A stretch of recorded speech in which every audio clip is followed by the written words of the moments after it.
Hello दोस्तों, कैसे हैं आप सभी। मैं संदीप कुमार। चलो ठीक। हेलो दोस्तों, कैसे हैं आप सभी। मैं संदीप कुमार स्वागत करते हैं आपके अपनी YouTube channel Sandeep physics classes में। तो चलिए, आज का क्लास आपके लिए बहुत ही आज की वीडियो में हम लोग पढ़ेंगे क्लास 12 के फर्स्ट चैप्टर के एक व्यंजक को, जो आने वाले एग्जाम यानी हर एक एग्जाम फाइनल एग्जाम में क्वेश्चन पूछा ही जाता है।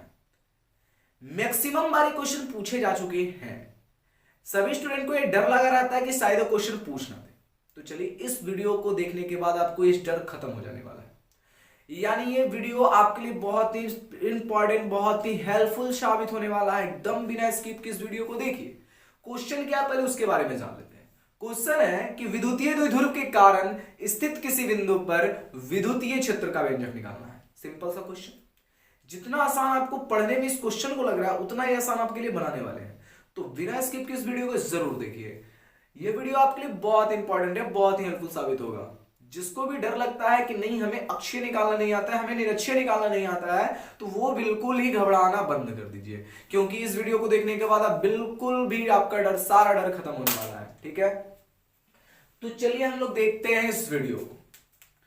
सबसे पहले मैं बता देना चाहता हूं कि इस वीडियो से रिलेटेड एक और वीडियो आपका अपलोड किया जा चुका है, जो आपको इंटीग्रेशन, समाकलन और अवकलन के टर्म पे हम लोग सॉल्व किए थे। समाकलन और अवकलन के टर्म पे जिससे दिक्कत होती है, वो इस टर्म पे देखिए ज्यादा समझ में आएगा। आशा करते नहीं, पूर्ण विश्वास है हमें कि बहुत अच्छी तरह से आपको समझ में आने वाला है, यदि आप इस वीडियो को ध्यान से देखते हैं। ठीक है, आगे देखिए क्या होता है। तो देखिए, समाकलन और इंटीग्रेशन, ठीक है ना, सॉरी, समाकलन अवकलन से क्वेश्चन क्यों बनाए जाते हैं। तो हमने समाकलन अवकलन से इसलिए बनाया था क्योंकि वो जो आता है ना, वो थोड़ा सा छोटा बनता है, थोड़ा सा छोटा। और कुछ लोग, जो कुछ स्टूडेंट होते हैं ना, वो उसी वीडियो को ज्यादा पसंद करते हैं जो छोटे में बन जाए। तो अगर आपको ये वीडियो आपको समझ में ना आए और लगे कि ना, समझ में आने के बाद भी आपको लगे कि बड़ा है, लॉन्ग जाता है, तो आप उस वीडियो को जाके हमारे प्लेलिस्ट में जरूर देखें। आपको वो वीडियो भी बहुत अच्छा लगने वाला है। ठीक है ना, आपको बहुत। एक बात और कि आपको वीडियो ना, ये मतलब वो वीडियो अच्छा ना लगे, ये अच्छा लगे, तो जो आपको अच्छा लगे उसी को आपको रखना है अपने पास। बाकी को क्या करना है, डिलीट करना है, फॉर्मेट करते जाना है। जो अच्छा लगे, जो समझ में बेटर तरीके से आए, उसी को रखना चाहिए। ठीक है, चलिए तो हम लोग स्टार्ट करते हैं अपना वीडियो। इस वीडियो में हम लोग बात करेंगे अक्षीय स्थिति, निरक्षीय स्थिति और किसी भी बिंदु पर विद्युतीय क्षेत्र का व्यंजक। विद्युतीय क्षेत्र कहने का मतलब क्या, ई का व्यंजक निकालना है। ई का वैल्यू हमें फाइंड आउट करना है। ठीक है, अब इसका वैल्यू फाइंड आउट करने के लिए क्या करना पड़ेगा। सबसे पहले आपको देखिए, मैथमेटिकल टर्म पे है ना, तो सबसे पहले क्या करना पड़ेगा आपको करना पड़ेगा, सबसे पहले अक्षीय स्थिति निकालना पड़ेगा, उसके बाद निरक्षीय स्थिति निकालना पड़ेगा, उसके बाद किसी भी बिंदु पर निकालना पड़ेगा। तो अक्षीय निकाल लीजिए, फिर निरक्षीय निकालिए, फिर किसी भी बिंदु पर निकालिए, तो आपका आसान से बन सकता है। और हमने इंटीग्रेशन यानी कि समाकलन और अवकलन के टर्म पे दिया था, तो सबसे पहले हमने किसी भी बिंदु पर निकाला था, उसके बाद अक्षीय, उसके बाद निरक्षीय। चलिए हम लोग ज्ञात करते हैं। सबसे पहले हम लोग देख लेते हैं कौन सी स्थिति में, तो अक्षीय स्थिति में हम लोग देखते हैं। कौन सी स्थिति में, अक्षीय स्थिति में। अक्षीय स्थिति में, अक्षीय स्थिति में, अक्षीय स्थिति में हम लोग देखते हैं सबसे पहले अक्षीय स्थिति। तो अक्षीय स्थिति में कैसे करेंगे, कहा गया है किसी विद्युतीय द्विध्रुव के कारण। द्विध्रुव के बारे में बात आए तो हम लोग को सबसे पहले कंसीडर करना है एक विद्युतीय द्विध्रुव। थोड़ी यहां से थोड़ा सा इधर लाते हैं इसको, थोड़ा रेखा लंबा होने वाला। चलिए, यहां हमने एक विद्युतीय द्विध्रुव का क्या कर लिया, कंसीडर कर लिया विद्युतीय द्विध्रुव, जिसकी टोटल डिस्टेंस कितना होता है भैया। डिस्टेंस जो होता है वो 2l होता है। 2l कितना होता है, 2l। 2l कहने का मतलब क्या, 12 नहीं। 2l कहने का मतलब आप 12 नहीं, आपको 2l कंसीडर करना है। 2l जिसका मध्य बिंदु कितना होता है, O होता है। इसकी टोटल डिस्टेंस हमने कितनी बताया आपको, तो 2l होता है। कितना होता है यार, 2l। 2l अल्प दूरी, विद्युतीय द्विध्रुव की कुल लंबाई को 2l कहते हैं, या 2l से सूचित करते हैं। और ये जो आपका होता है ना, वो अल्प दूरी, मिनिमम डिस्टेंस बोला जाता है, शॉर्टेड डिस्टेंस बोला जाता है, अल्प दूरी बोला जाता है। ठीक है, चलिए यहां पर मैंने रखा, आपको पता होना चाहिए, थोड़ा ज्यादा बार झुक गया हूं, बहुत ज्यादा, चलिए कोई बात नहीं, गिर रहा था बार बार, चलिए ध्यान दीजिएगा। यहां पर मैंने रखा प्लस, सॉरी, यहां पर मैंने रखा बिंदु ए। देखिए यहां से, यहां पर मैंने रखा, यहां क्या रखा, ए, और यहां पर बिंदु क्या रखा, बी। यहां पर बिंदु मैंने ए, यहां पर बिंदु बी, यहां पर मैंने माइनस क्यू रखा, और यहां पर मैंने प्लस क्यू रखा। यहां पर मैंने क्या रखा, माइनस क्यू, और यहां पर क्या रखा, प्लस क्यू। अक्षीय स्थिति कहने का मतलब क्या, ध्यान दीजिएगा, अक्षीय स्थिति कहने का मतलब क्या, उसी अक्ष पर जाना चाहिए, उसी अक्ष पर। देखिए अक्षीय स्थिति कहने का मतलब क्या, देखिए ध्यान से, ये एक लाइन है, इसका कोई अक्ष बोलेगा आपको ज्ञात करने के लिए, इसका कोई अक्ष या अक्षीय स्थिति में, तो कहने का मतलब क्या, इसी को थोड़ा सा आगे बढ़ाएंगे और यहां पर हम लोग को ज्ञात करना है। ये हमारा अक्षीय स्थिति हो गया।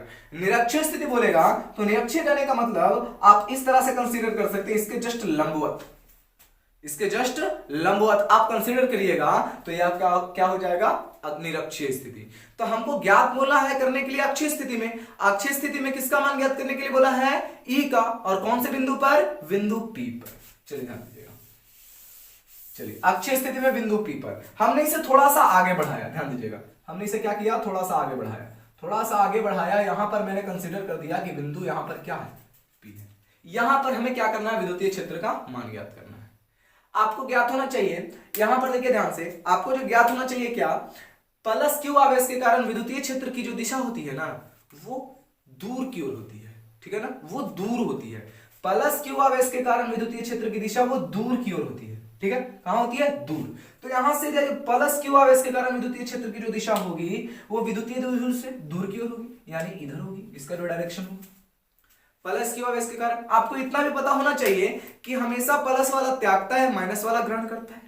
तो प्लस वाला वो त्याग दिया, कहने का मतलब विद्युतीय क्षेत्र की दिशा दूर की ओर हो गई।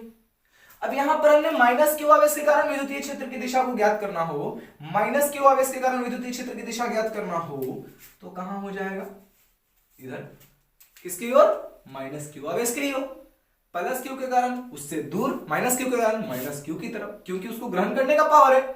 तो यहां से मैंने देख लिया क्या, अब यहां से देखिए ध्यान से, एक बात और ध्यान दीजिएगा, ये जो आपका बीच का भाग है उसको ओ से सूचित किया, तो बताइए टोटल का टोटल डिस्टेंस 2l, तो ये वाला भाग भी l हो गया और ये वाला भाग भी कितना हो गया, l।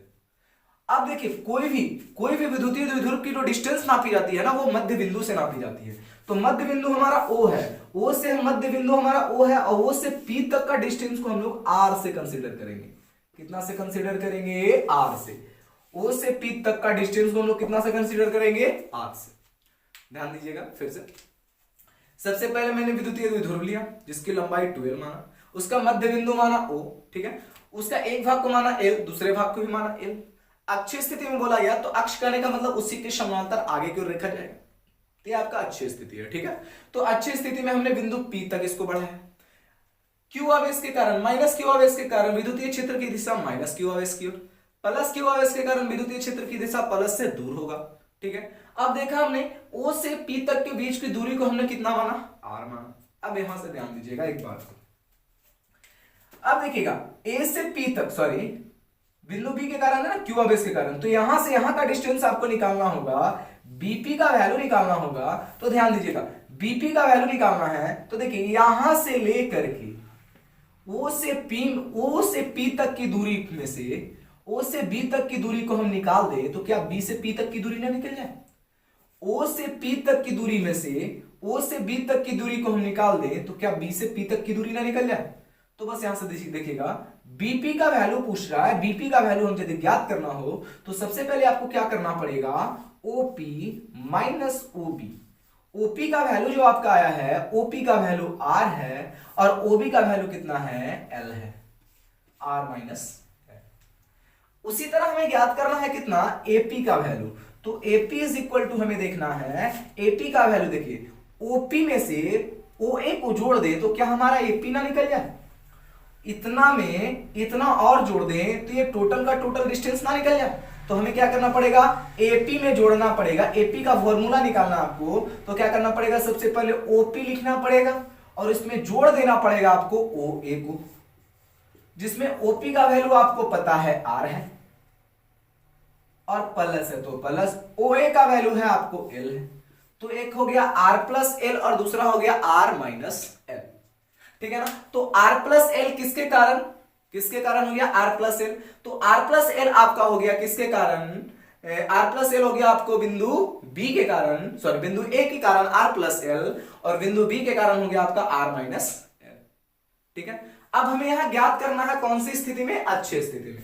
ध्यान दीजिएगा यहां पे अच्छी स्थिति में ज्ञात करने के लिए आपको क्या करना पड़ेगा, सबसे पहले हम ले लेते हैं माइनस क्यू आवेश के कारण, माइनस क्यू आवेश के कारण किसका, विद्युतीय क्षेत्र, माइनस क्यू आवेश के कारण ई। यहां पर दे देते हैं इसका जो विद्युतीय क्षेत्र का जो डायरेक्शन था माइनस क्यू के कारण, ध्यान दीजिएगा, माइनस क्यू के कारण अंदर की ओर तो E1 और प्लस क्यू के कारण बाहर की ओर तो E2। ठीक है, तो यहां पर E1 का जैसे हम वैल्यू निकालेंगे तो ध्यान दीजिएगा, फॉर्मूला आपको पता है, E1 का वैल्यू निकालना है, E1 का वैल्यू निकाला है तो 1/4 पाई एप्सिलॉन 0। ठीक है, विद्युतीय क्षेत्र निकाला जा चुका है, पिछले वीडियो में आप जाकर के इस फॉर्मूले को देख सकते हैं। 1 एप्सिलॉन नॉट इनटू Q/R²। ठीक है ना, 1/4 pi epsilon not into Q/R², किसी भी बिंदु आवेश के कारण स्थित किसी बिंदु पर विद्युतीय क्षेत्र का व्यंजक बराबर, ये फॉर्मूला है। आर का जो मैंने डिस्टेंस निकाला था E1 देखिए ना, E1 क्यू आवेश के कारण ना, तो क्यू आवेश के कारण जो डिस्टेंस निकाला है R प्लस L, तो देखिएगा E1 is equal to 1/4 pi epsilon 0 into Q, और बटे में देखिएगा R प्लस L का होल स्क्वायर। ये समीकरण आप मान सकते हैं फर्स्ट। कितना मान सकते हैं इसे, समीकरण फर्स्ट मान सकते हैं। थोड़ा मैं छोटा लिखूं क्योंकि आगे चलकर फिगर को आपको मिटाना ना पड़े, थोड़ा सा छोटा करेंगे हम इसे। देखिएगा ध्यान से, E1 का वैल्यू निकाल रहे हैं 1/4 पाई एप्सिलॉन 0 इनटू Q, और बटे R का जो वैल्यू है आपका R प्लस L का होल स्क्वायर हो जाएगा। यह समीकरण आपका फर्स्ट। उसी तरह हम E2 का वैल्यू निकालेंगे। कैसे निकालेंगे, तो प्लस Q आवेश के कारण,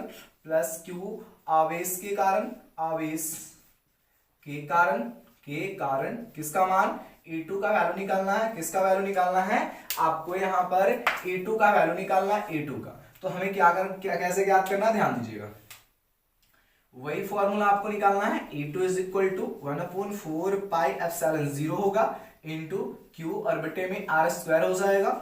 और E2 का वैल्यू निकालना है आपको, तो 1/4 पाई एप्सिलॉन 0 लिखिए इनटू Q लिखिए, और R² का वैल्यू आपको बिंदु B के कारण क्या है, तो बिंदु B के कारण ध्यान दीजिएगा R² का वैल्यू जो आया है आपका, R का value distance R minus L, इसका स्क्वायर है तो आप स्क्वायर लगा सकते हैं। ठीक है ना, ये समीकरण आप मान सकते हैं सेकंड। अब ध्यान देने वाली बात थोड़ा यहाँ पे यह है कि ध्यान दीजिएगा, अब दोनों में देखना है किसका मान बड़ा है। यानी आपका जो आया है, देखिएगा आपका जो आया है पहला कितना आया है, E1 का वैल्यू जो आया है, ध्यान दीजिएगा E1 का जो वैल्यू आया है वो A आया है ना। E1 का वैल्यू आया 1/4 पाई एप्सिलॉन 0 इनटू Q, और बटे में R प्लस L का होल स्क्वायर। उसी तरह आपका आया है 1/4 पाई एप्सिलॉन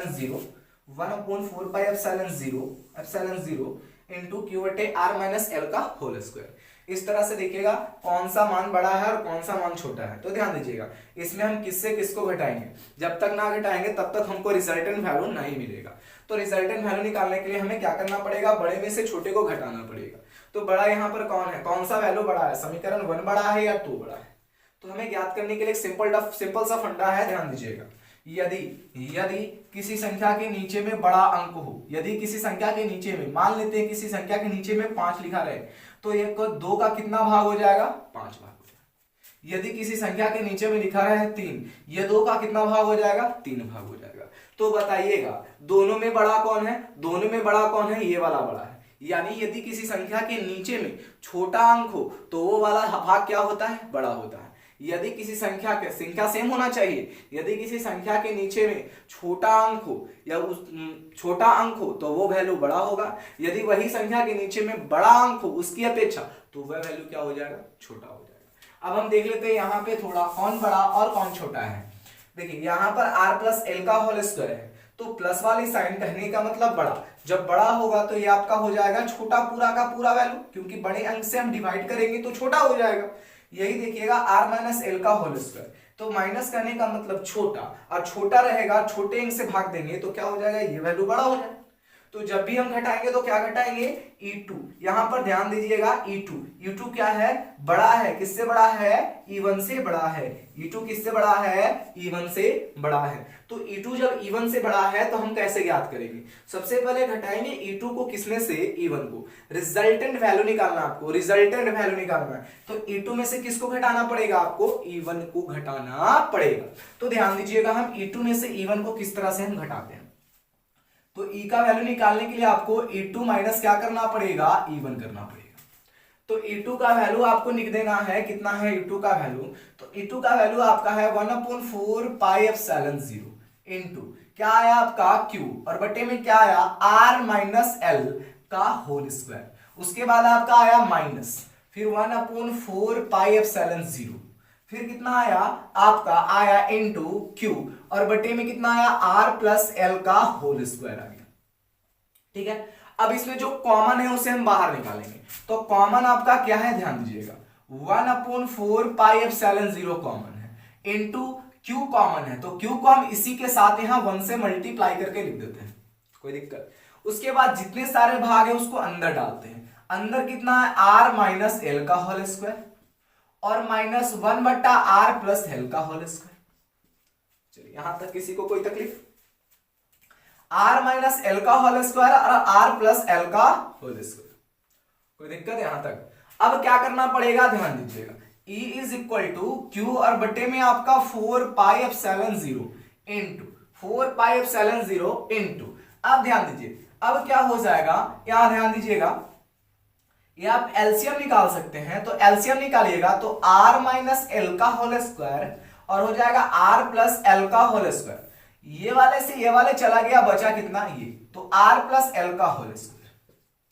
ठीक है, ये वाले से ये वाले गए तो बचा कौन, ये, तो ये हो जाएगा बीच में माइनस और R माइनस L का होल स्क्वायर। ये आपका पूरा का पूरा बंद। ठीक है, चलिए अब इसे हम सॉर्ट आउट करते हैं। तो E इज इक्वल टू आपका फॉर्मूला आने वाला है Q बटे 4 पाई एप्सिलॉन 0 इनटू आया। ठीक है ना, अब इनटू है, चाहे ये वाला इनटू लिखिए या ये वाला लिखिए, कोई फर्क नहीं। अब क्या करेंगे, यहां देखिएगा आपको वैल्यू लिखना है a प्लस बी का the whole square, A square plus 2ab, 2ab कहने का मतलब क्या, 2rl, a प्लस बी का the whole square, A square plus 2ab plus B square L square. Minus है ना, माइनस को टोटल का टोटल, माइनस को हम अंदर डाल रहे हैं। जब अंदर डालेंगे तो सारा का सारा साइन चेंज हो जाएगा। लेकिन ये भी फॉर्मूला आपका R माइनस L का होल स्क्वायर, तो फॉर्मूला क्या होता है, A square plus B square minus 2ab, A square plus B square minus 2ab। तो यहां से लिख सकते हैं ना, यहां से लिख सकते हैं आपका ए स्क्वायर कहने का मतलब R का स्क्वायर, माइनस में ऐसे देखिए, ऐसे लिखते हैं, पहले जो फॉर्मूला उससे सॉल्व करते हैं। ए स्क्वायर ये हो जाएगा ए स्क्वायर प्लस बी स्क्वायर करने का मतलब कितना है, एल स्क्वायर माइनस 2ab करने का मतलब क्या, RL। ठीक है, ये बंद हो गया। ठीक है ना, अब बंद हो गया और उसके बाद हमने नीचे क्या रखा था, वे ध्यान दीजिएगा, a प्लस बी जैसे वैसे लिखते हैं। सबसे पहले हम लिखते हैं, इस तरह लिख सकते हैं इसे, R माइनस L और R प्लस L का whole square, R minus L और R प्लस L का होल स्क्वायर लिख सकते हैं या नहीं लिख सकते हैं, कोई दिक्कत यहां तक। अब मैंने इसे जब सॉल्व किया तो E का जो वैल्यू आया Q बटे 4 पाई एप्सिलॉन 0 इनटू, सॉरी यहां पे थोड़ा लिख रहे हैं, नीचे लिख रहे हैं, Q बटे 4 pi epsilon 0 into R square plus 2RL plus L square minus R square minus L square plus 2RL, और बटे में ध्यान दीजिएगा, बटे में क्या हो जाएगा उस पे ध्यान दीजिए, थोड़ा यहां पे गौर करना है। बटे में क्या हो जाएगा, ध्यान दीजिएगा, बटे में जो आपका वैल्यू आने वाला है a plus B into A minus B, A square minus B square. A square कहने का मतलब कितना का स्क्वायर, R स्क्वायर, फिर ए बी स्क्वायर कहने का मतलब कितना का स्क्वायर, एल स्क्वायर का क्या हो जाएगा आपका होल स्क्वायर। यहां तक बात समझ में आई या नहीं आई, बोलिए, मैंने क्या किया यहाँ पर आपको तोड़ा, तोड़ने के बाद क्या किया, फिर वही फॉर्मूले को मैंने माइनस को अंदर डाला, अंदर डालने के बाद लिखा। उसके बाद क्या किया, ये आपका a plus B into A minus B, formula आपका होता है A square minus B square is equal to A plus B into A minus B. Plus इधर लिखिए, प्लस इधर लिखिए, कोई फर्क नहीं पड़ेगा, मल्टीप्लाई में है। तो क्या किया हम लोग, ए plus B into A minus B का फॉर्मूला लिख दिए, ए square minus B square, A square minus B square, दोनों आर लिखे ना, ए स्क्वायर और माइनस में कितना हो जाएगा, बी स्क्वायर।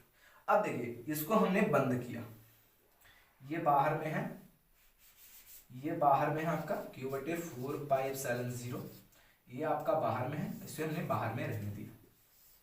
इतनी दूर तक जो बात समझ में आई या नहीं है, मैंने कुछ नहीं किया, जो कहा वही लिखा। अब काटने का हिसाब करते हैं, तो r से देखिए आपका r चला गया, ठीक है, ये एल स्क्वायर से आपका एल स्क्वायर चला गया, ये प्लस 2rl और प्लस 2rl कितने हो जाएंगे, 4rl हो जाएंगे, और इसे आप ब्रेक करिएगा तो कितना हो जाएगा, r माइनस एल का दी होल स्क्वायर का होल स्क्वायर हो जाएगा। या इस तरह नहीं करना चाहते हैं तो एक और टर्म आप यूज कर सकते हैं। चलिए हम यहां पर देखते हैं थोड़ा क्या होने वाला है, ठीक है, यहां पर देखते हैं। सबसे पहले आप कितना निकाल सकते हैं, ई को निकालिएगा, क्यू हो जाएगा कितना हो जाएगा, 4 पाई एप्सिलॉन 0 हो जाएगा इनटू, ध्यान दीजिएगा। अब इसे हम लोग जैसे सॉल्व करेंगे तो 4rl हो जाएगा और बटा में कितना हो जाएगा, r square minus L square का whole square, r square minus L square का होल स्क्वायर। अब देखिएगा ध्यान से देखने वाली बात यह है कि यहां जो l का वैल्यू है, l का वैल्यू ध्यान दीजिएगा बहुत कम माना गया है।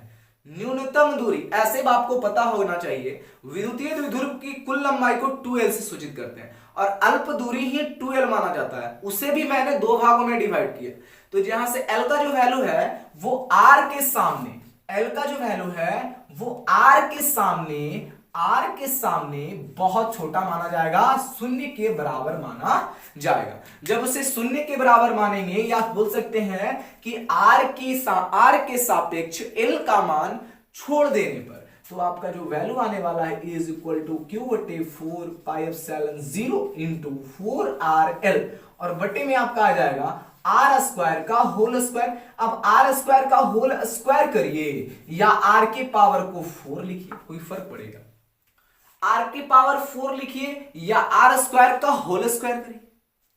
अब क्या हो जाएगा, ध्यान दीजिएगा, इज इक्वल टू आपका q बटे 4 पाई एप्सिलॉन 0 इंटू 2 इंटू, अब ध्यान दीजिएगा यहां पर मैंने q को हटा दिया, 1 कर दिया, q को मैंने यहां पर लाया, ठीक है।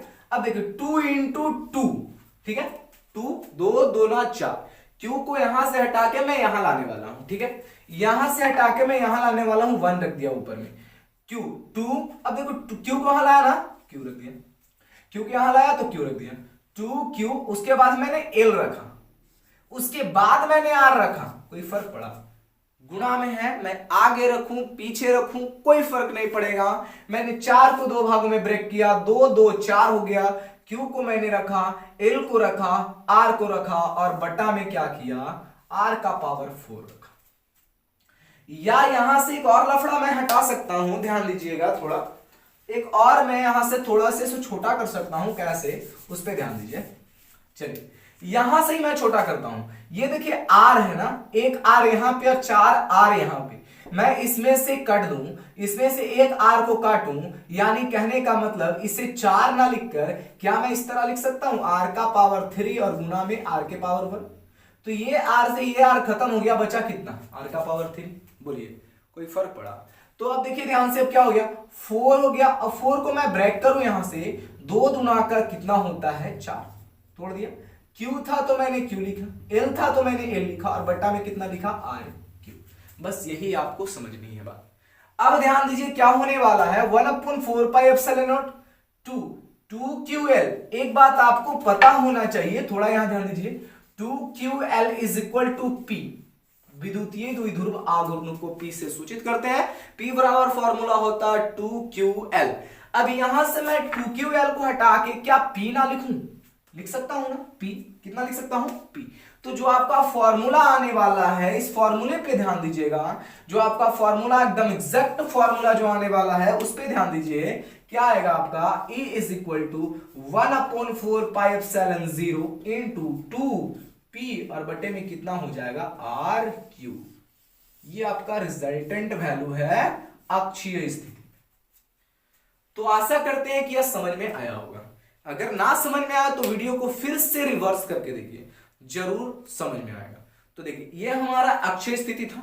अब चाहे तो आप इसका स्क्रीनशॉट ले सकते हैं। स्क्रीनशॉट लेने के बाद मैं इसे फिर निरक्षीय स्थिति की ओर लेकर चलूंगा, उसके बाद मैं इसे किसी भी बिंदु पर ज्ञात करूंगा। तो जिसे स्क्रीनशॉट लेने हैं जल्दी से लीजिए। चलिए तो मैं आगे की ओर बात करता हूं।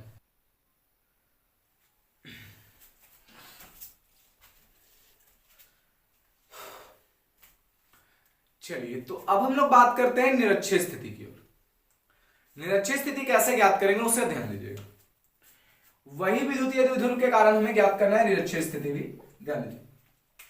तो सबसे पहले वही आपको विद्युतीय द्विध्रुव लेना पड़ेगा, जिसकी लंबाई आपको मानना पड़ेगा, कितना मानना पड़ेगा आपको 2L मानना पड़ेगा। इसकी लंबाई कितनी माननी पड़ेगी 2L। उसी का मध्य बिंदु आपको मानना पड़ेगा O, कितना मानना पड़ेगा O।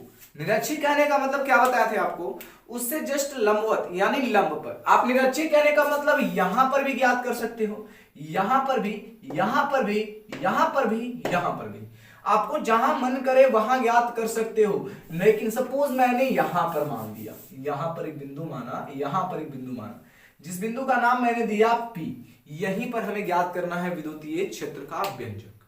ठीक है।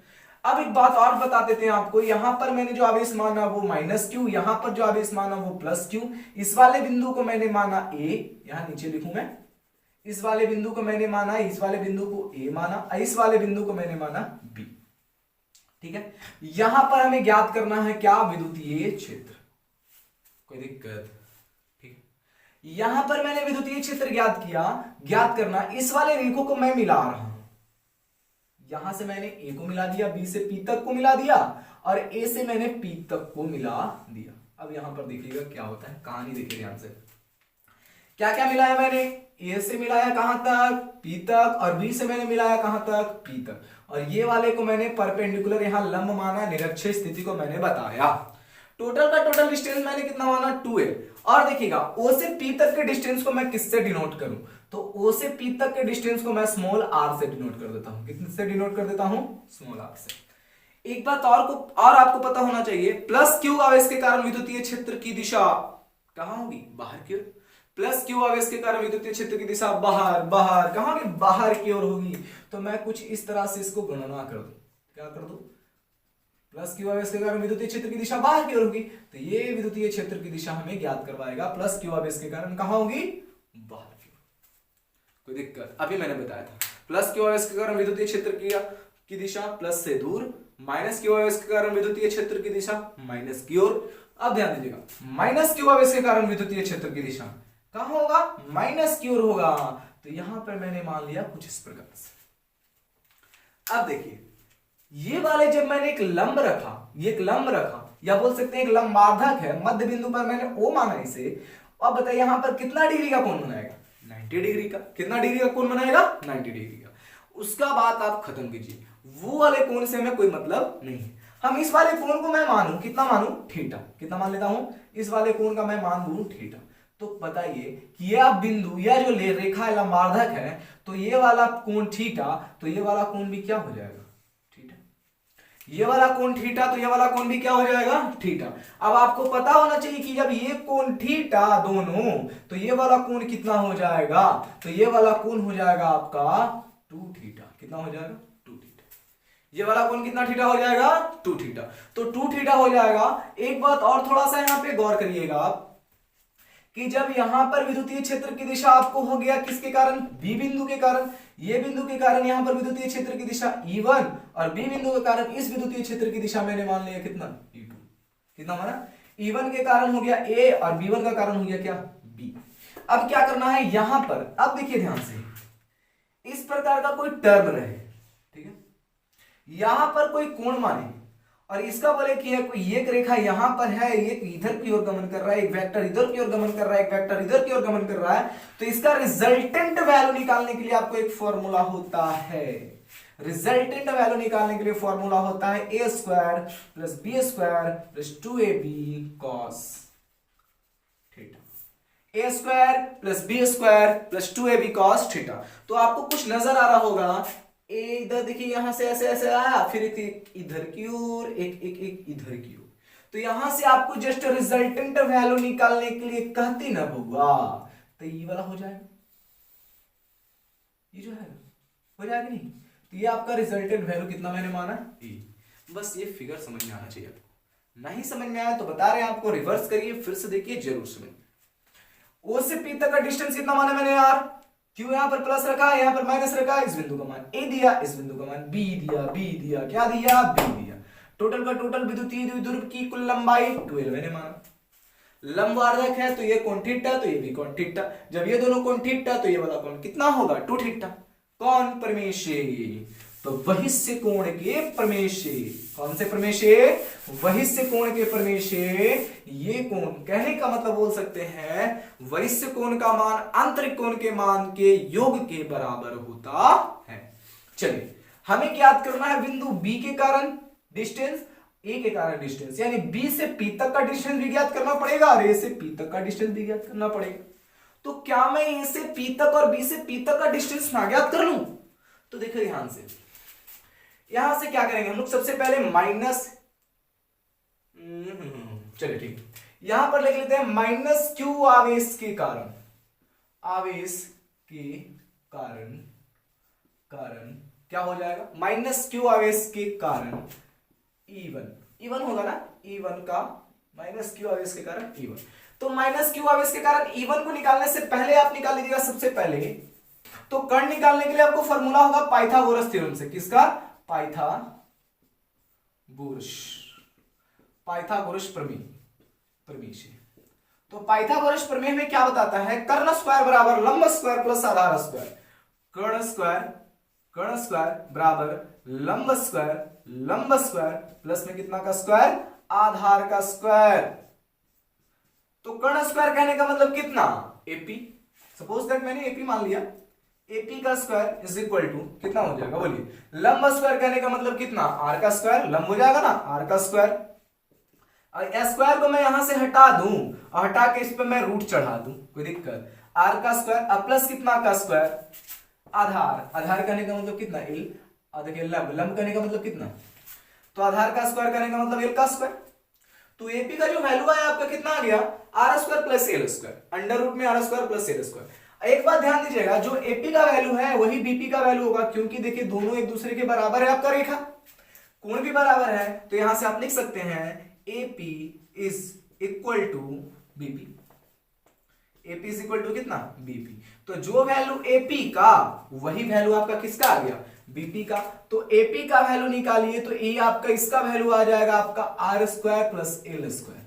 इसका भी वैल्यू कितना आ गया, आर स्क्वायर प्लस में कितना आ गया, एल स्क्वायर। तो दोनों वैल्यू क्या आ गया, आपको सेम आ गया। अब ध्यान देना है किसका, माइनस क्यू अब इसके कारण E1 का वैल्यू, कोई दिक्कत नहीं है, हम E1 का वैल्यू निकालते हैं। फॉर्मूला E1 का वैल्यू निकालना है, ठीक है ना। तो E1 का फॉर्मूला लिखेंगे 1/4πε0 इंटू क्यू, ध्यान दीजिएगा वही फॉर्मूला फिर यूज कर रहे हैं, क्यू और बटे में आर स्क्वायर देखिएगा ध्यान से, आर के जगह पर हम लिखेंगे माइनस क्यू अब इसके कारण किसका स्क्वायर लिखेंगे, दूरी हमें निकालना है ना, किसका स्क्वायर लिखेंगे, R square plus L square. इसको समीकरण कितना मान लिए, फर्स्ट। उसी तरह मैं क्या निकालूं, प्लस क्यू आवेश के कारण, प्लस क्यू आवेश के कारण E2, ठीक है। E2 का वैल्यू मैं निकालने जा रहा हूं, तो वही फॉर्मूला लगाएंगे आप 1/4πε0 इंटू क्यू। और देखिए आर स्क्वायर का वैल्यू आपको क्या बताए थे, आपका एपी और बीपी दोनों का वैल्यू बराबर होगा। आप देखिए यहां से आर के जगह पर ए बिंदु के कारण हमने लिखा, ए बिंदु के कारण यहां से क्या डिस्टेंस एपी तक, अब बी बिंदु के कारण कहां डिस्टेंस, कहां ज्ञात करना है, बी से कहां ज्ञात करना है, पी तक ना।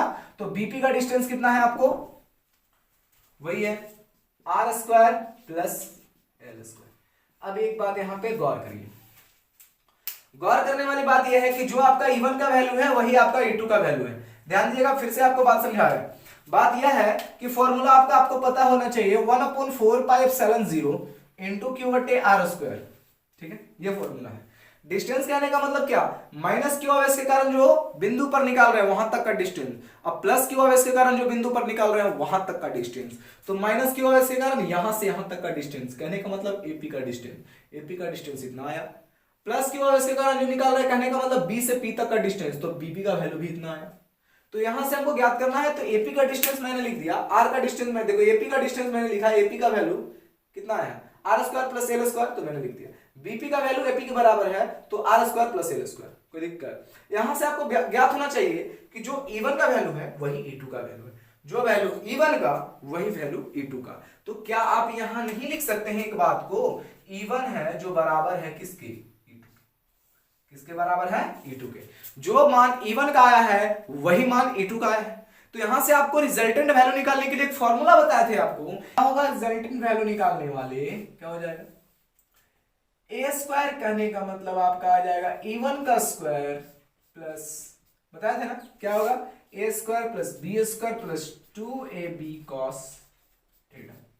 ये सारे का सारे किसमें जाएंगे, रूट में जाएंगे, किसका, रिजल्टेंट वैल्यू निकालने के लिए, ठीक है। तो E1 का स्क्वायर लिख सकते हैं ना, प्लस E2 का स्क्वायर लिख सकते हैं, plus 2 into E1 into E2 और फिर कितना थीटा, cos थीटा। थीटा यहां पर ना कंसीडर करके कितना थीटा कंसीडर करेंगे, 2 थीटा, क्योंकि रिजल्टेंट वैल्यू उनको यहां ज्ञात करना है ना, तो ये हो जाएगा आपका 2 थीटा। चलिए अब देखिए ध्यान से, E1 जो E2 के बराबर है, तो सारे को हम E2 जो है वो E1 के बराबर ही मान लेते हैं। तो E इज इक्वल टू आपके अंडर रूट आ गया, E1 का स्क्वायर आ गया, प्लस में आ गया आपका फिर से E1 का स्क्वायर, E2 है जो E1 के बराबर है, प्लस 2 इंटू E1, तो E1 होगा ही, फिर एक और E1 है, सब गुणे में है, और फिर प्लस सॉरी इंटू कितना है, cos 2 थीटा। चलिए इस बात पे ध्यान दीजिए, देखिए E1 का स्क्वायर E1 का स्क्वायर 2 E1 का स्क्वायर हो जाएगा ना, तो यहां से लिख सकते हैं इस बात को, E1 का स्क्वायर E1 का स्क्वायर दोनों प्लस में है, तो 2 E1 का स्क्वायर प्लस 2 E1 स्क्वायर हो जाएगा, और फिर गुणे में कितना हो जाएंगे, गुणे में, तो गुणे में कितना हो जाएंगे, cos 2 थीटा। देखिएगा कैसे इसे सॉल्व करते हैं, E इज इक्वल टू, देखिए स्क्वायर के टर्म में है ना, इसे सबसे पहले मैं बाहर निकाल दूं, कॉमन ले लूं, कॉमन लेने के बाद क्या हो जाएगा, E1 का मैंने स्क्वायर का कॉमन ले लिया, ठीक है ना, E1 स्क्वायर कॉमन ले लिया, बचा कितना 2, प्लस कितना बचा 2 E1 का स्क्वायर सॉरी प्लस 2, E1 का स्क्वायर नहीं बचा प्लस 2, देखिए E1 स्क्वायर को मैंने बाहर निकाला, 2 बचा, यहां पर भी 2 बचा, फिर कितना बचा cos 2 थीटा। अब देखिए स्क्वायर के टर्म में ना मैं इसे बाहर कर दूं, तो बाहर करूंगा तो स्क्वायर से रूट खत्म हो जाएगा ना, तो E1 का मेरा सिर्फ कितना बचेगा, E1 बचेगा, स्क्वायर से रूट खत्म, E1 बाहर बचा, अंदर में कितना, तो अंदर में बचा आपका 2 प्लस 2, ये cos 2 थीटा को मैं लिख दूं 2 cos square theta minus 1, cos 2 थीटा इज इक्वल टू फॉर्मूला होता है, cos 2 थीटा इज इक्वल टू फॉर्मूला होता है 2 cos स्क्वायर थीटा और माइनस में कितना 1, तो मैं इसे लिखता हूं 2 cos स्क्वायर थीटा माइनस में 1, ठीक है।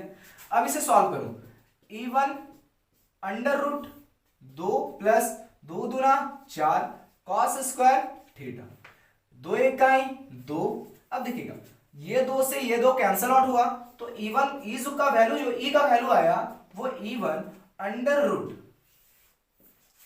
यहां से देखिए अंडर रूट हटाने से यहां से अंडर रूट ही हटा देते हैं, ध्यान दीजिएगा 2 किसका, ये 4 को आप 2 का स्क्वायर लिख सकते हैं ना, 2 का स्क्वायर यानी 2 पर से स्क्वायर चढ़ा, 2 पर स्क्वायर चढ़ा तो स्क्वायर से 2 का रूट खत्म हुआ, तो मैं यहां से लिख दूं 2 cos स्क्वायर थीटा है, तो यहां से स्क्वायर से रूट खत्म हुआ तो cos थीटा, कोई दिक्कत, 2 cos थीटा, यानी यहां पर जो रिजल्टेंट वैल्यू आपका आ रहा है E1 इंटू 2 cos थीटा।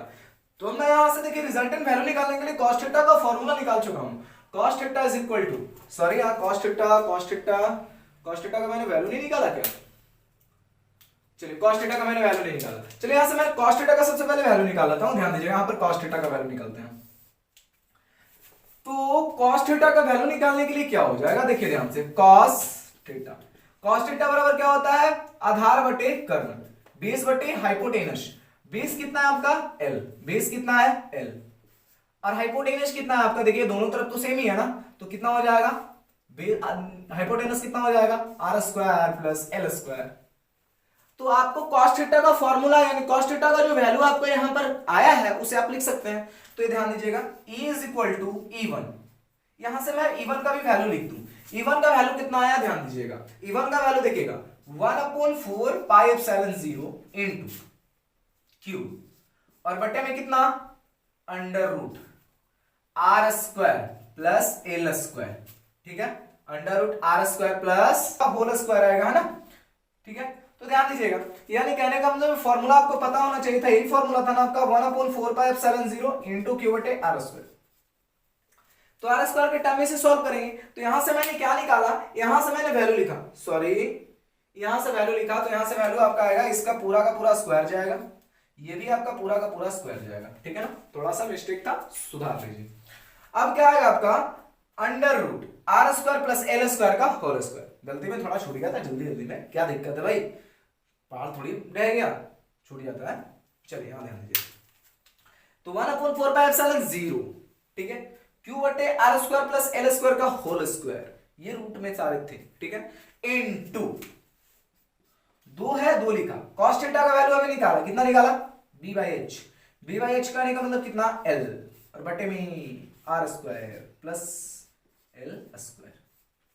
बस इसे आपको सॉल्व करना है। यहां से मैं 2ql साथ में कर दूं, 2ql साथ में कर दूं, 2ql साथ में कर दूं, तो 2ql को मैंने साथ में किया, ध्यान दीजिएगा 1/4 पाई एप्सिलॉन 0 इनटू 2ql बटे ये आपका आ गया R square plus L square का होल स्क्वायर और गुणा में under root R square plus L square. बोलिए यहां तक कोई दिक्कत? क्या किया मैंने कुछ नहीं किया, जो किया आपने किया। यहां से आपको वैल्यू सिर्फ इतना याद करना है कि फॉर्मूला याद रहना चाहिए, E is equal to 1/4 pi epsilon 0 into Q बटे आर स्क्वायर। मैंने सिर्फ यहां से फॉर्मूला आपका स्क्वायर छोड़ा था, ठीक है ना, स्क्वायर लगाया, सुधार लीजिएगा, ठीक है, ये घबराने वाली बात नहीं है। चलिए तो E इज इक्वल टू आपका आ गया E1 इंटू 2 cos थीटा, यहां तक मैंने लाया। E1 का वैल्यू मैंने ज्ञात किया 1/4 पाई एप्सिलॉन 0 इनटू Q बटे आर स्क्वायर होता है ना, बस मुझे यहां याद आया कि मैंने यहां स्क्वायर नहीं लिखा था, कोई दिक्कत नहीं है। तो आपका आया कितना R square plus L square का होल स्क्वायर रूट में, यहां पर मैंने लिखा cos थीटा का वैल्यू मैंने डाला भी निकाला था कितना l बटे under root R square plus L square. cos theta को मैंने हटाया, देखिए cos थीटा को हटाया और ये वाला वैल्यू को मैंने पुट किया, तो ये वाला वैल्यू को मैंने पुट किया, 2ql को मैंने देखो 2ql सब तीनों एक साथ में गुणे में थे, मैंने गुणे में कर दिया 2ql। इसका वैल्यू आपको पता है 2ql का वैल्यू कितना होता है p।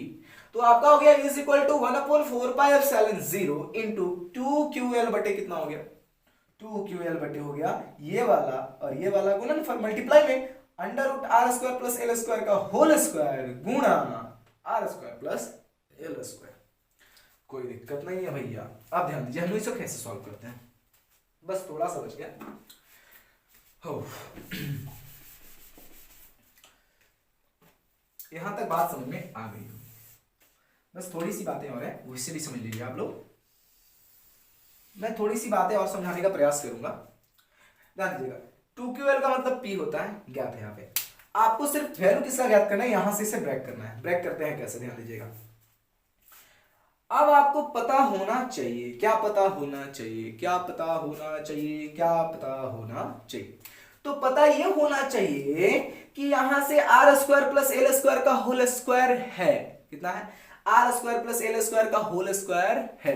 तो आप यहां से स्क्वायर से रूट हटा सकते हैं, या मान लेते हैं कि रूट हटाने का मन आपको नहीं है, कोई बात नहीं, रूट हटाने का मन नहीं है, कोई बात नहीं।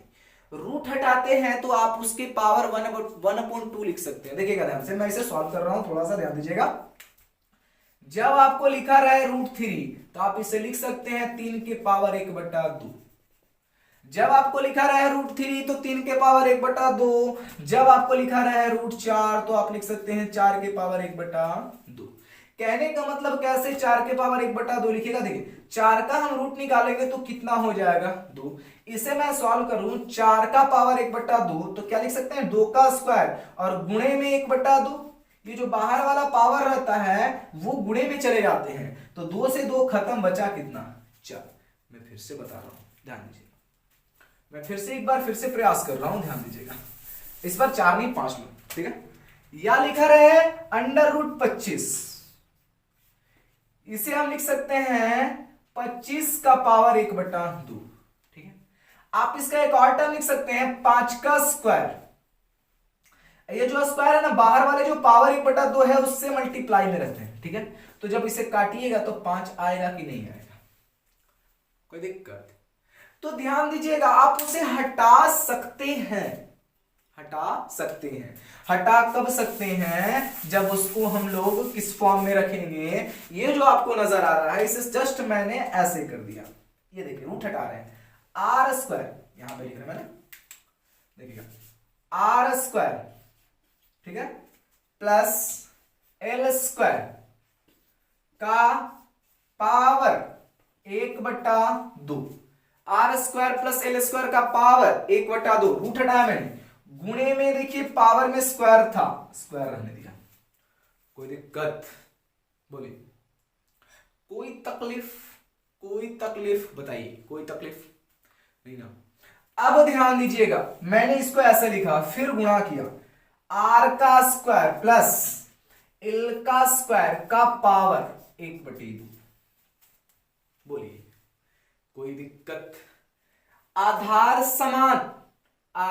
समान पावर जुटेगा, r² प्लस l², ठीक है, r² प्लस l², तो r² प्लस l² लिखिए, r² प्लस l² लिखिए, और उसके बाद आपको जो करना है, ये 2 से 2 खत्म हो गया, बचा कितना? 1 प्लस 1/2, 1 प्लस 1/2, 1 प्लस 1/2 कहने का मतलब क्या होगा? 1 प्लस 1/2 कहने का मतलब आपका हो गया 2, ठीक है। 2 1 2 और 2 में से 2 गया तो 3, यानी कहने का मतलब 3/2, r² प्लस l² का पावर आपका आ गया 3/2, r² प्लस l² का पावर कितना आया? 3/2। जब r² प्लस l² का पावर 3/2 हो गया, आपको पता है जो l का वैल्यू 0 के बराबर आप मानेंगे, सॉरी l का वैल्यू r के सामने 0 के बराबर मानेंगे, तो r का स्क्वायर का पावर कितना आ गया? 3/2। यह स्क्वायर को आप बाहर ले जाइएगा तो क्या हो जाएगा? r का स्क्वायर और गुणा 3/2, 2 से तो खत्म हो गया, तो r का पावर कितना बचा? 3 बचा या नहीं बचा? बोलिए, कोई दिक्कत है? तो कुछ करने वाली बात यहां पर थी नहीं, बस मैंने क्या किया, इसे सॉल्व किया।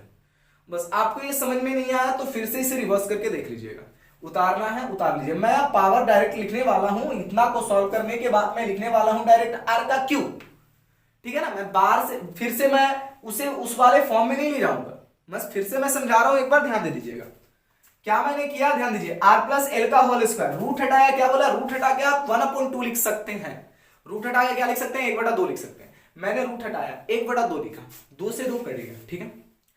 यहां पर रूट हटाया 1/2 लिखा, लिख दिया। उसके बाद देखिएगा r² प्लस l², ठीक है, और पावर में 1 प्लस 1/2 था। आधार समान पावर जुटेगा कि नहीं जुटेगा? जुटेगा। जब पावर मैंने जोड़ दिया, जब पावर मैंने क्या किया? जोड़ दिया। जब पावर मैंने जोड़ा तो 3/2 आया, यानी r² प्लस l² का पावर 3/2। आपको एक बात ज्ञात है कि r का वैल्यू जो है बहुत बड़ा है, किससे? l से, तो l को हम लोग छोड़कर चलेंगे। जब l को हम लोग छोड़कर चले तो बचा कितना? ये 0 मैंने माना, तो r² का पावर 3/2, स्क्वायर को मैंने बाहर दिया तो r का पावर 3/2, स्क्वायर को मैंने देखिए बाहर दिया, तो स्क्वायर को जब बाहर दिया और गुणे में 3/2 था, तो 2 से 2 खत्म हो गया, तो r का पावर कितना आ गया? q। तो मैं इतना को ना लिख करके डायरेक्ट मैं q लिखूं, कोई दिक्कत है यहां तक? तो मैंने देखो क्या किया, यहां पर ध्यान से चलिए, मैं वहां पे अब डायरेक्ट लिखने वाला हूं, ठीक है ना। चलिए स्क्रीनशॉट ले लिए होंगे, आशा करते हैं। तो देखिए e का जो वैल्यू आपका आया है 1/4 πε0 इनटू 2ql को मैं p लिख दूं, 2ql किसके बराबर होता है? p के बराबर, बटे में कितना लिख दूं? rq लिख दूं। और कुछ है बताइए, ये आपका आ गया किसका वैल्यू? अच्छी स्थिति में आ गया, और इसी के साथ आपका निरक्षीय स्थिति में आ गया। अच्छी स्थिति में 2p/rq आया था, और निरक्षीय स्थिति में p/rq आया है, ठीक है ना। बस इसको आप सॉल्व करने के लिए जान जाइएगा, ठीक है, आपको बताया है, रिवर्स करके देखिए जरूर समझ में आएगा। अब हम लोग ज्ञात करेंगे किसी भी बिंदु पर, तो ध्यान दीजिएगा किसी भी बिंदु पर कैसे ज्ञात करते हैं। तो अब हम लोग ज्ञात करेंगे किसी भी बिंदु पर विद्युतीय क्षेत्र की तीव्रता। अच्छी हमने देख लिया, निरक्षीय देख लिया, अब किसी भी बिंदु पर हम लोग देखेंगे।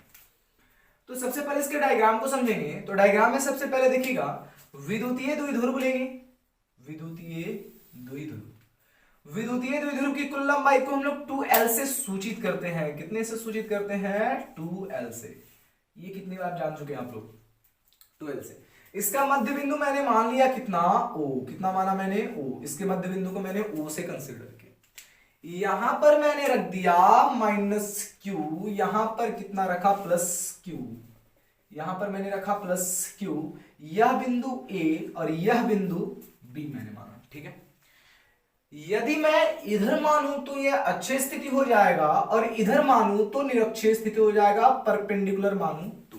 लेकिन कहा गया है किसी भी बिंदु पर, तो मैं मान लेता हूं सपोज दैट यहां पर हमें बिंदु P मानना है और यहीं पर विद्युतीय क्षेत्र की दिशा ज्ञात करनी। तो देखिएगा किसी भी बिंदु के कारण जब विद्युतीय क्षेत्र की दिशा ज्ञात करनी होती है, किसी भी बिंदु के कारण विद्युतीय क्षेत्र की दिशा ज्ञात करनी होती है, तो विद्युतीय द्विध्रुव आघूर्ण का निर्माण होता है। किसका निर्माण होता है? विद्युतीय द्विध्रुव आघूर्ण का निर्माण होता है। ध्यान दीजिएगा, अरे आपको यह पता है कि विद्युतीय द्विध्रुव आघूर्ण की दिशा जो होती है माइनस से दूर प्लस की ओर होती है।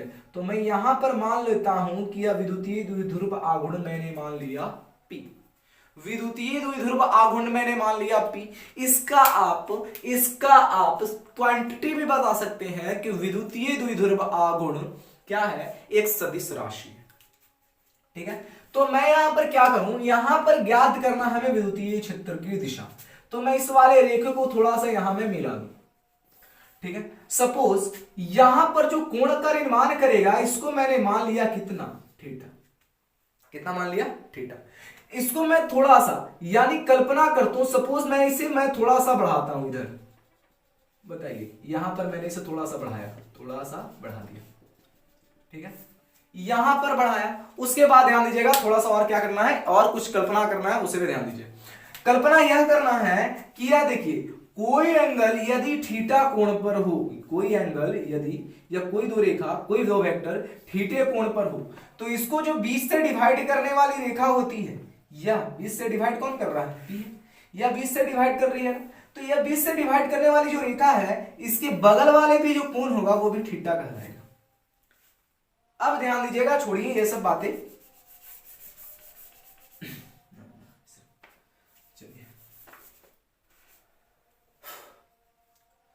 चलिए तो देखिए ध्यान दीजिएगा, जब दो वेक्टर थीटा कोण पर व्यवस्थित हो, जब दो वेक्टर थीटा कोण पर व्यवस्थित हो, तो जिस सतह के साथ कोण बनता है वह cos थीटा कहलाता है, और जिस सतह के साथ कोण नहीं बनता है वह sin थीटा कहलाता है। यह हमारा विद्युतीय द्विध्रुव दो कोणों को, दो वेक्टर को अलग करने का काम कर रहा है। दो वेक्टर को देखिए, हम दो वेक्टर कैसे हम इसे कंसीडर करते हैं। यहां से मैंने एक रेखा को निर्माण किया, इस रेखा को मैंने निर्माण किया, इस रेखा को निर्माण किया, तो बताइए ये विद्युतीय द्विध्रुव आघूर्ण जो है ये दो वेक्टर को डिवाइड करने का काम कर रही है कि नहीं? जब यह दो वेक्टर को डिवाइड करने का काम कर रही है, तो जिसके साथ कोण बनता है, जिसके साथ थीटा हो वह cos थीटा, और जिसके साथ थीटा ना लगा हो वह sin थीटा। यह P के कारण इसे डिवाइड कर रही है ना, P के कारण, तो ये वाला टोटल का टोटल यहां विद्युतीय द्विध्रुव आघूर्ण कितना हो जाएगा? P cos theta. यह इसे P बिंदु इस वाले रेखा को भी डिवाइड कर रही है, बांट रही है बराबर भागों में, तो यह वाला जो हो जाएगा P sin थीटा। अब यहां ध्यान दीजिएगा थोड़ा सा, बस थोड़े से और बातों को ध्यान देना है। आपको पता है बिंदु B के कारण, या बोल सकते हैं अक्षीय स्थिति में, ऐसे निकालिए, अक्षीय स्थिति में यदि विद्युतीय द्विध्रुव आघूर्ण की जो दिशा होती है वो बाहर की ओर होती है। अक्षीय स्थिति में विद्युतीय द्विध्रुव आघूर्ण की दिशा जो होती है वो बाहर की ओर होती है। अब यहां देखेंगे कि कौन सी रेखा है जो अक्षीय स्थिति में है। अब ध्यान दीजिए, P cos थीटा के कारण P बिंदु पर P cos थीटा के कारण P बिंदु पर यह जो रेखा है, यह जो विद्युतीय क्षेत्र की दिशा है वह अच्छी स्थिति में है या नहीं। P cos थीटा के कारण विद्युतीय, देखिए P cos थीटा के कारण बिंदु P पर विद्युतीय क्षेत्र की दिशा अच्छी स्थिति में है कि नहीं। यानी कहने का मतलब है कि मैंने इस रेखा को इधर बढ़ाया तो उसी अक्ष के सापेक्ष बढ़ाया, उसी अक्ष के सापेक्ष मैंने इसे खींचा। जब उसी अक्ष के, उसी रेखा के सापेक्ष मैंने खींचा तो यह अच्छी स्थिति में माना जाएगा। तो जब अच्छी स्थिति में माना जाएगा P cos थीटा के कारण, तो देखिए अच्छी स्थिति में माना जाएगा P cos थीटा के कारण, तो आपको पता होना चाहिए अच्छी स्थिति में विद्युतीय क्षेत्र की दिशा बाहर की ओर होती है। अक्षीय स्थिति में विद्युतीय क्षेत्र की दिशा कहां होती है, तो अक्षीय स्थिति में विद्युतीय क्षेत्र की दिशा बाहर की ओर होती है। अब बात रही निरक्षीय स्थिति के बारे में। मैंने निरक्षीय स्थिति कहने का मतलब क्या, निरक्षीय स्थिति कहने का मतलब क्या, P sin theta, P sin theta. तो P sin थीटा को हम कंसीडर करेंगे, तो P sin थीटा। अब देखिए एक बात और ध्यान रखिएगा, निरक्षीय स्थिति में P sin थीटा, निरक्षीय स्थिति में अब ध्यान दीजिएगा क्या है, P sin थीटा का जो मान होगा वह विद्युतीय द्विध्रुव के समांतर होगा। अब ध्यान दीजिए क्या बोले आपको, अच्छी स्थिति में विद्युतीय क्षेत्र की दिशा क्या रहेगी, बाहर की ओर होगी। निरक्षीय स्थिति में विद्युतीय क्षेत्र की जो दिशा ज्ञात करना है आपको, निरक्षीय स्थिति में जो विद्युतीय क्षेत्र की दिशा ज्ञात करनी है वो द्विध्रुव के समांतर होगी, द्विध्रुव के समांतर होगी। तो द्विध्रुव के समांतर कहने का मतलब क्या, इसके समांतर होगी। तो यहां पर एक और रेखा आपको कल्पना करना पड़ेगा। मैंने इस रेखा को मैंने कल्पना किया, यहां से मैंने इधर बढ़ाया, तो इस रेखा को हमने क्या किया, एक क्या निकाला, वेक्टर के फॉर्म में। जब मैंने इसे देखा कि बिंदु B दो भागों में डिवाइड कर रही है दो वेक्टर को, तो दो वेक्टर को मैंने दो भागों में डिवाइड करके ये रेखा को कल्पना किया था। ठीक है, तो मैं इस वाले रेखा को और थोड़ा आगे तक बढ़ाता हूं, कहां तक, यहां तक। मैं यहां तक इसे थोड़ा बढ़ाया।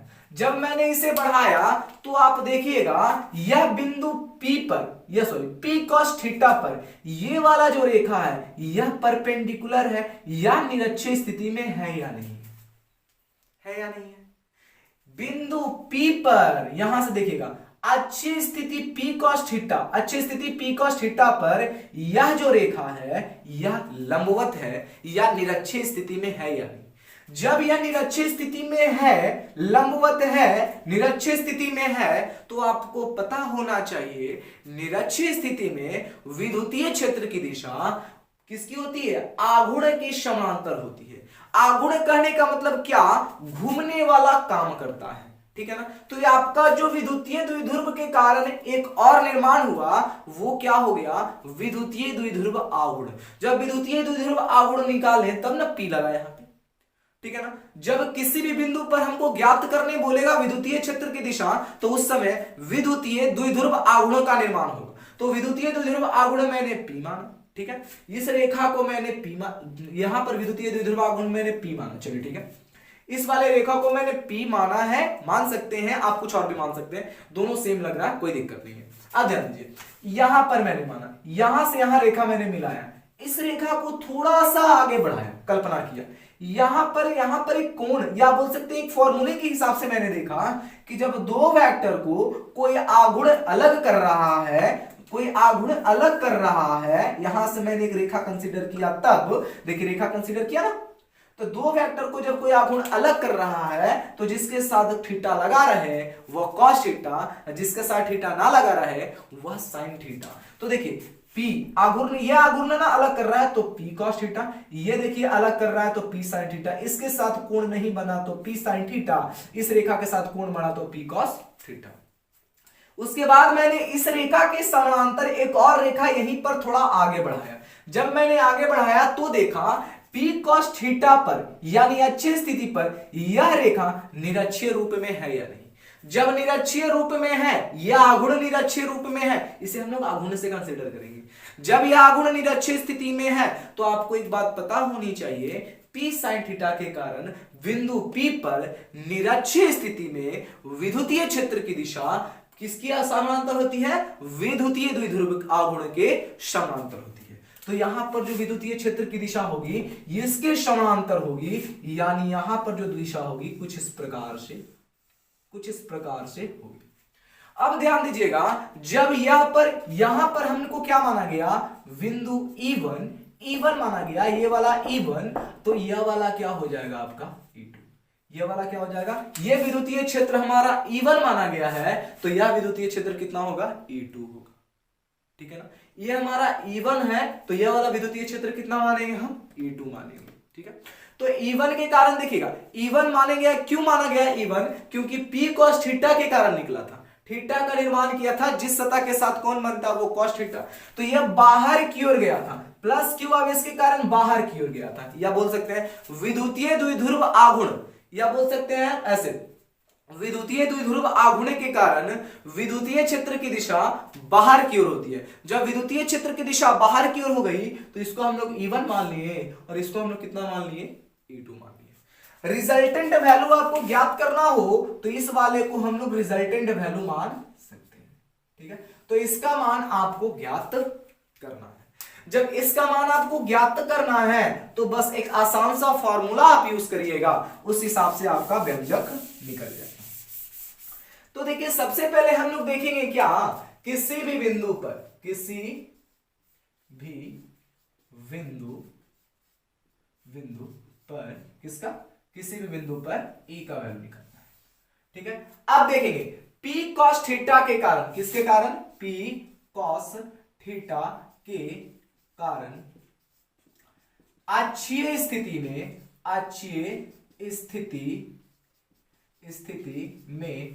विद्युतीय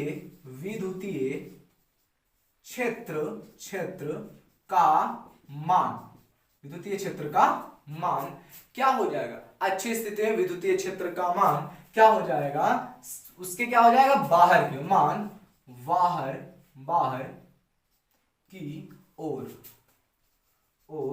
होगा। ठीक है, बाहर की ओर होगा। अब यहां से ध्यान दीजिएगा, यहां से P cos थीटा के कारण निकालना है ना, तो फॉर्मूला हमको E1 इज इक्वल टू ज्ञात है, E1 है ना, P cos थीटा के कारण E1 है, तो 4 पाई एप्सिलॉन 0 इंटू, देखिए हमने दो फॉर्मूला आपको निकाला था, एक फॉर्मूला निकाला था क्या, अच्छी स्थिति में 2p बटा आर क्यू, एक निकाला था p बटा आर क्यू। हम लोग अच्छी स्थिति देख रहे हैं ना, अच्छी स्थिति वाला है, अच्छी स्थिति का कहानी, तो अच्छी स्थिति में 2p बटा आर क्यू, 2p और बटा में कितना क्यू, आर क्यू, 2p बटा आर क्यू, इसको समीकरण में कितना मान लें, या बोल सकते हैं E1 का वैल्यू आया है। उसी तरह हम लोग देखेंगे P साइन, एक बात ध्यान दीजिएगा, यह P जो है किसके कारण, P cos थीटा के कारण है ना, तो P को किसके साथ लेकर चलेंगे, P cos थीटा के साथ लेकर चलेंगे, इस बार P अकेले नहीं है। चलिए, P sin थीटा के कारण निरक्षीय स्थिति में विद्युतीय क्षेत्र का मान आघूर्ण के समांतर होगा। ठीक है, तो यहां से यदि E2 का वैल्यू निकालेगा आप तो क्या हो जाएगा, 1/4 पाई एप्सिलॉन 0 इंटू, यहां P किसके साथ, साइन थीटा के साथ, और बटे में कितना का स्क्वायर, सॉरी कितना क्यू, आर क्यू। एक आया था आपका 2p बटा आर क्यू, एक आया था p बटा आर क्यू, अच्छी स्थिति में 2p बटा आर क्यू, निरक्षीय स्थिति में p बटा आर क्यू। तो देखिए 2p बटा आर क्यू, p बटा आर क्यू, यहां पर अच्छी स्थिति में p cos थीटा आया था, निरक्षीय स्थिति में p sin थीटा आया था। अब बस इसे सॉल्व कर लेंगे। अब देखिए E1 का वैल्यू भी आ गया, आपका E2 का वैल्यू भी आ गया। आपको पता होना चाहिए जब ऐसा वाला टर्म रहे E1 E2 और रिजल्टेंट वैल्यू ये ज्ञात करना हो तो फॉर्मूला आपको पता है। फॉर्मूला क्या पता है, ये पता होगा फॉर्मूला आपको जरूर, अभी हमने बताया था निरक्षीय स्थिति निकालते समय इज इक्वल टू E1 का स्क्वायर प्लस E2 का square plus 2 into E1 into E2 और फिर कितना cos थीटा। देखिए यहाँ पर थीटा की जगह पर हम कितना रख सकते हैं, अच्छी और निरक्षी के बीच में कितना डिग्री का कोण बन रहा है, 90 डिग्री, तो यहां पर हम कितना डिग्री रख सकते हैं, 90 डिग्री। अब ध्यान दीजिएगा E1 का स्क्वायर प्लस e2 का square plus 2 into e1 plus into e2 गुणा में cos 90 का वैल्यू कितना होता है 0। तो बताइए ये टोटल का टोटल इतना टर्म 0 होगा या नहीं होगा? जब इतना टर्म 0 होगा तो बचा आपका क्या, उस पर ध्यान दीजिएगा। तो बचा आपका e is equal to under root e1 का square plus under root e2 का स्क्वायर, बस। तो e का वैल्यू e1 का आपको पता होना चाहिए कितना आया है 1/4 इंटू 2p cos थीटा और बटे में कितना r³ plus 1/4 into p sin theta और बटे में कितना क्यू r³। बस इसे सॉल्व करना है। e जो आपको कॉमन रहे उसे बाहर निकालेंगे। कॉमन क्या है 1/, या देखते हैं, देखिए 1/, नहीं निकालेंगे, डायरेक्ट कॉमन निकालते हैं। p कॉमन है, p कॉमन है, ठीक है ना। तो p मैंने बाहर निकाला, बटा में 4πε0 कॉमन है, निकाल दिया मैंने, ठीक है। 4πε0 कॉमन है, कॉमन है, तो ठीक है। चलिए ऐसे ही निकालते हैं। r भी कॉमन है, 1/4πε0 कॉमन है इंटू p कॉमन है और बटे में कितना कॉमन है r³ कॉमन है। बचा क्या, बचा देखिए क्या बचा, यहां बचा 2 cos थीटा, 2 cos थीटा और फिर प्लस में बचा कितना sin theta, 2 cos theta plus में कितना बचा sin थीटा। इसके आगे हम लोग करेंगे तो e का वैल्यू 1/4πε0 बाहर निकाल दिए, ठीक है, इंटू स्क्वायर था रूट खत्म होगा ना, तो बाहर निकाले तो 1/4πε0 इंटू p और बटे में कितना हो गया r³।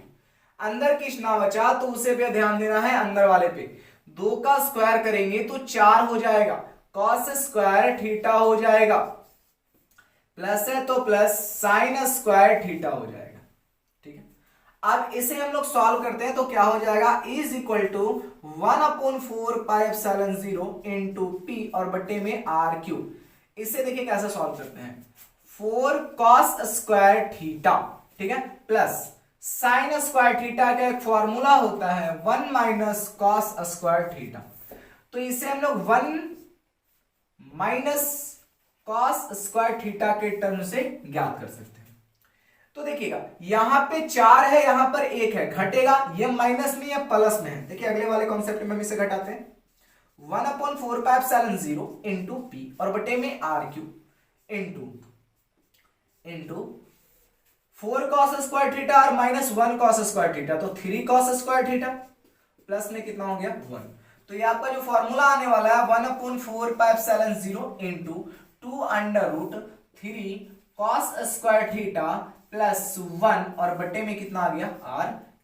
तो जो आपका ये वाला जो वैल्यू आया है ये आपका आ गया किसी भी बिंदु पर विद्युतीय क्षेत्र की दिशा, ठीक है ना, किसी भी बिंदु पर विद्युतीय क्षेत्र की दिशा। आशा करते हैं वीडियो आपको समझ में आया होगा। अगर नहीं समझ में आया तो फिर से वीडियो को देखिए, आपको जरूर समझ में आएगा।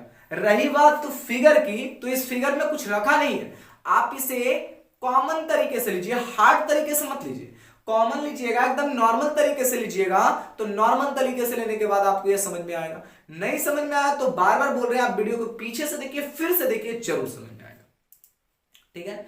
तो ऐसे ही इसी तरह के कॉम्प्लिकेटेड क्वेश्चंस के आपके लिए वीडियो लाते रहेंगे। तो तब तक हमारे वीडियो के साथ बने रहिए, चैनल के साथ बने रहिए, लाइक एंड सब्सक्राइब करना ना भूलें। आपका एक सपोर्ट हमें बहुत मोटिवेट करता है, तो प्लीज हमारे चैनल को लाइक, सब्सक्राइब एंड शेयर जरूर करिएगा, ठीक है। तब तक के लिए धन्यवाद, आपका दिन शुभ हो। मैं हूं दासी